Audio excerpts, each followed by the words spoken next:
सोमवारी पहाटे एक अत्यंत भीषण अपघात घडला। प्रवाशांनी भरलेली स्कॉर्पिओ गाडी अनियंत्रित होऊन खोल दरीत कोसळल्याने गाडीतील 8ही जणांचा जागीच मृत्यू झाला।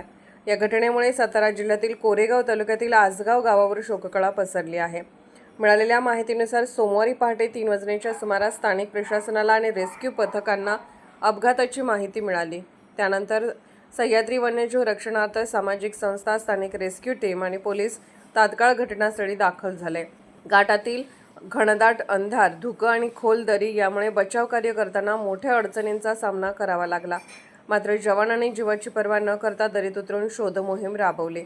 अपघातग्रस्त स्कॉर्पिओचा क्रमांक MH11 DN 2340 असा असून हे सर्व तरुण दापोली येथे पर्यटनासाठी गेले होते। दापोलीहून आपल्या गावी परतत असताना आंबेनळी घाटात हा काळजाचा ठोका चुकवणारा अपघात झाला। या दुर्घटनेत महेश अनिल पवार, आदित्य अशोक साळुंके, रितेश राजेंद्र लोखंडे, सुहास जितेंद्र लोखंडे, अंश समीर चव्हाण, उत्कर्ष आनंद शिंगटे, अनिल अभिमन्यू शिंगटे आणि नितीन किसन नायकोडे या 8 तरुणांचा दुर्दैवी मृत्यू झाला आहे। सर्वजण आसगाव तालुका कोरेगाव येथील रहिवासी होते। दरम्यान अपघात नेमका कशामुळे झाला याबाबत अपघात स्पष्ट माहिती समोर आलेली नाही। चालकाचा ताबा सुटला की वाहनात तांत्रिक बिघाड झाला होता याचा तपास पोलीस करत आहेत।